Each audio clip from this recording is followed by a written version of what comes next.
Salut tout le monde, c'est Chad Fabiano, j'espère que ça va bien. Si dans les prochains temps, tu organises un événement virtuel, que ce soit style webinaire, style lunch ou même conférence, tu as probablement envie, et c'est tout normal, de t'assurer que les gens soient présents à ton événement. Dans cette vidéo, je vais te partager l'un des derniers hacks qu'on a utilisé pour l'une de nos prochaines campagnes marketing de lancement qui va certainement permettre d'augmenter notre taux de présence et que tu vas pouvoir utiliser toi aussi de ton côté. Vous le savez, les gens qu'on va aider, nos clients, ont également un emploi du temps chargé. Donc, c'est facile d'oublier le webinaire dans lequel ils se sont inscrits à 11 heures le soir avant de s'endormir ou encore en deux conversations sur l'heure du dîner avec des collègues au travail. Le problème, c'est que s'ils oublient l'engagement qu'ils ont pris, qui est souvent pour corriger un problème ou surmonter un blocage, c'est impossible pour eux autres de corriger leur situation puis ils restent bloqués là où ils sont. Donc, c'est un peu notre devoir en tant qu'entrepreneur, marketeur ou vendeur de leur rappeler leur engagement puis de s'assurer qu'ils soient présents lors de notre événement virtuel. Alors, la solution que je vais vous proposer aujourd'hui, c'est tout simplement d'ajouter l'événement dans l'agenda directement de la personne qui veut participer à notre événement. Puis comment que je vais vous présenter cette solution-là, ça va être en deux étapes. La première étape, ça va être un survol de l'idée de la solution pour ceux-là qui voulaient tout simplement avoir une idée de comment ça fonctionne. Puis la deuxième étape, on va aller vraiment plus en détail de comment on fait pour arriver à automatiser l'ajout de l'événement dans l'agenda de la personne pour ceux-là qui veulent que ce soit partager cette vidéo-là à leur intégrateur dans l'équipe ou le faire par eux-mêmes. Donc faisons ensemble un survol de comment ça fonctionne tout ça. Ce qu'on voit à l'écran, ça s'appelle Zapier. C'est une plateforme qu'on utilise pour automatiser des choses. Donc très simplement, comment ça fonctionne Zapier, c'est qu'on dit quand il se passe telle chose à tel endroit, fais telle chose à tel endroit. Puis là, c'est infini le nombre de choses qu'on peut automatiser.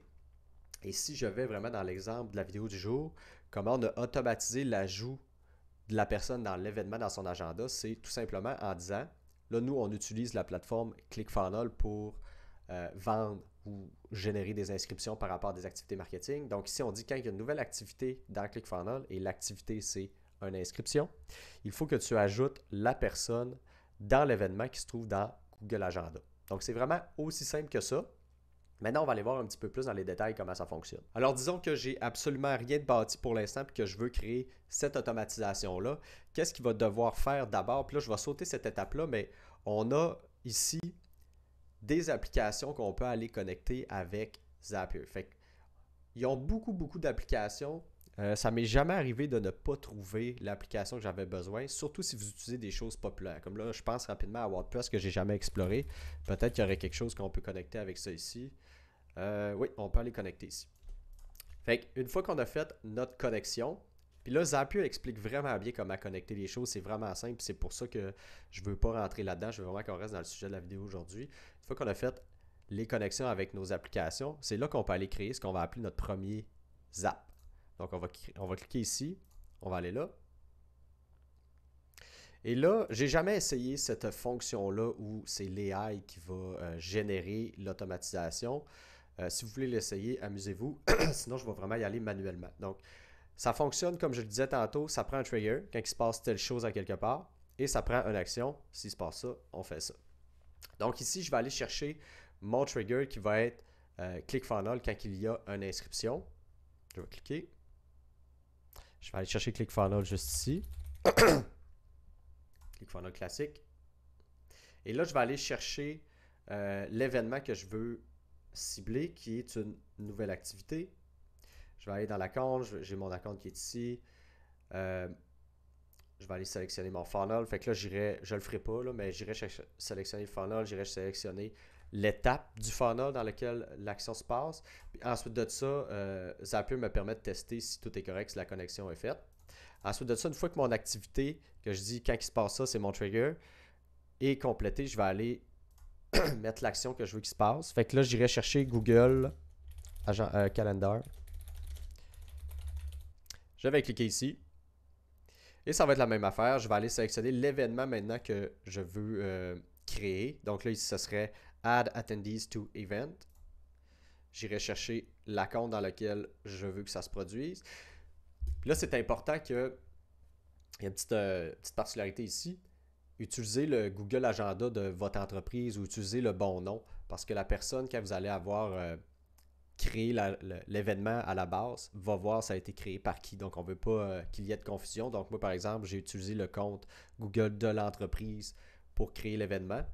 Puis ensuite de ça, il y a une autre particularité, c'est qu'on veut aussi cacher la liste de participants pour ne pas que les gens aient accès à toutes les données personnelles et la liste de participants. Donc, comment qu'on va faire?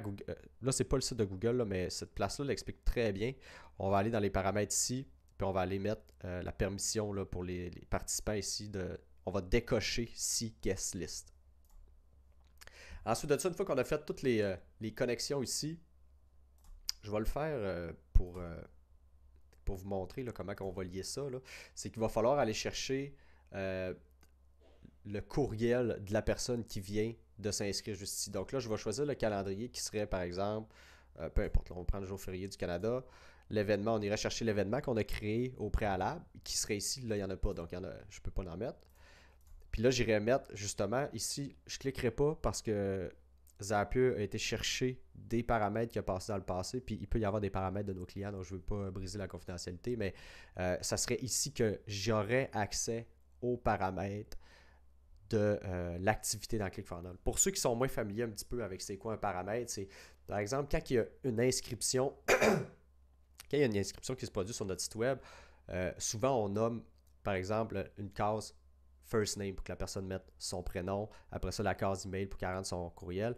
Mais ce qui est rentré là-dedans, c'est des paramètres et Zapier, c'est la magie de Zapier, nous permet d'aller chercher ces paramètres pour les utiliser dans nos automations. Fait que c'est vraiment le pouvoir de la plateforme, c'est ce qui fait en sorte que c'est exceptionnel puis ça nous simplifie la vie parce qu'on n'a plus besoin justement d'un codeur, d'un programmeur. Donc c'est vraiment aussi simple que ça.